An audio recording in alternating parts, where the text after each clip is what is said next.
Bigyan po natin ng reaksyon ang naging pahayag na ito ni Harry Roque na sa akin pong palagay ay malayo po sa katotohanan dahil wala po akong nakitang patunay or ebidensya sa kanyang naging pahayag. Pero lilinawin ko po, hindi ko po sinasabing nagsisinungaling siya.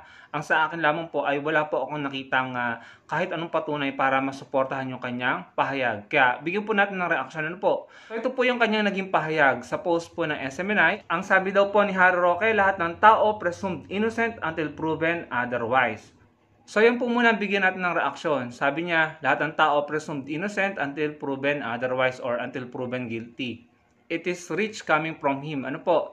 Dahil nung panahon nila, nung admin nila, paano ba nila tinrato si Senator De Lima? In my opinion, yung mga pahayag nila noon against Senator De Lima, ayan, si Harry Roque may pahayag yan dati na ito ipapakita ko sa inyo, kayo na lamang po ang bumasa. Ano po? So, para po sa akin, yung trato nila, mga statement nila noon against Senator De Lima, tila ba tinrato na nila na convicted si Senator De Lima or guilty kahit hindi pa po napapatunayan sa korte. Pero lahat po sila pinahiya ni Senator De Lima at pinatunayan po ni Senator De Lima na siya po'y inosente. Na yung mga bintang ay wala pong kabuluhan. Ano po? Tapos ngayon, magsasabi si Harry Roque na presumed innocent unless proven otherwise. Yung audacity at saka yung pagiging hypocrite, no? So in my opinion, gagamitin lamang nila ang mga salita, ang legalities, no, ang technicalities kapag ito'y pabor sa kanila. Pero kapag hindi po nila gagamitin. So para po sa akin, sablay dito sa Harry Roque at mukhang wala pong mag-a-admire sa mga ganyang statement niya kundi yung kanilang mga supporter. Moving on, sabi pa niya, bakit ka magpapataw ng 13 million pesos kung makuha mong tegi si Pastor Kibuloy?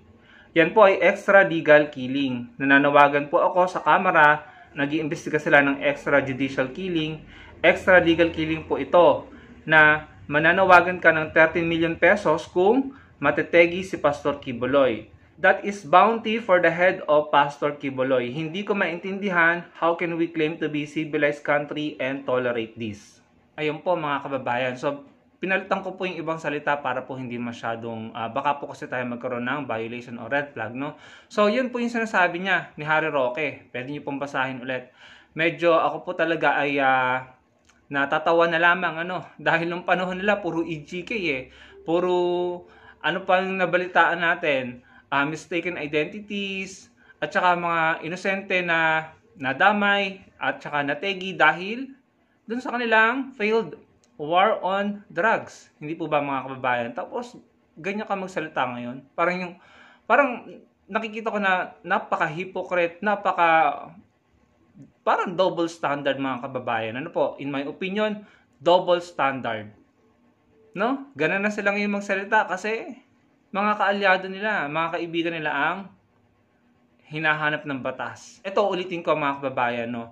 Kaya ako hindi po basta-basta naniniwala sa sinabi niya dahil wala nga po ako nakitang patunay. 13 million para mategi si Kibuloy. Wala po akong nakitang balitang ganun. Ang nabalitaan po natin is yung 10 million pesos offer para po sa impormasyon sa igadadakip ni Kibuloy. Offer po para madakip si Kibuloy, hindi po para tegehin. Ano po? So, hindi ko alam. Again, hindi ko po alam kung saan kinukuha ni Harry Roque ang kanyang impormasyon.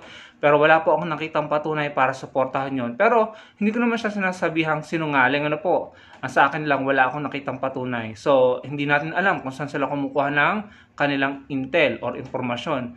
Pero kasi nadala na po ako at naumay na ako niyan kay Harry Roque. Dati sabi niyan, sususpendihin daw po si Baste bilang mayor sa Davao City. Hindi naman nangyari.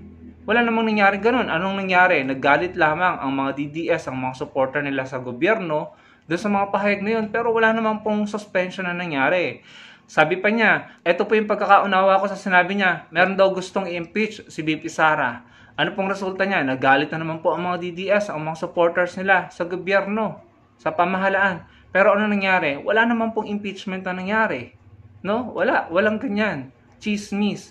Tapos ngayon, meron daw 13 million offer para daw po tegehin or itumba si Kibuloy. So, paniniwalaan pa ba natin ito or magiging kagaya ito ng kanyang pahayag patungkol sa suspension ni Baste at impeachment ni VP Sara? Kayo na lang po humusga mga kababayan. Kasi sa aking pong palagay at this point of time, parang ginagalit nyo lamang ang inyong mga supporters. Parang hindi ko alam kung kinukondisyon nyo sila para magalit sa gobyerno. dahil sa mga ganyang pahayag na hindi naman nagkakatotoo. So, intayin po natin kung mababalitaan natin sa mainstream media yung mga sinasabi ni Harry Roque. Kung meron po talagang ganyan. Ngayon, kung meron po kayong nakitang patunay na meron talagang 13 million offer, edi ilagay niyo po sa comment section below at babasahin ko dahil baka naman po ako yung nakamiss, no? Baka ako po yung hindi nakakita, pero wala po talaga ako nakita. So, ilagay niyo lang sa comment section below.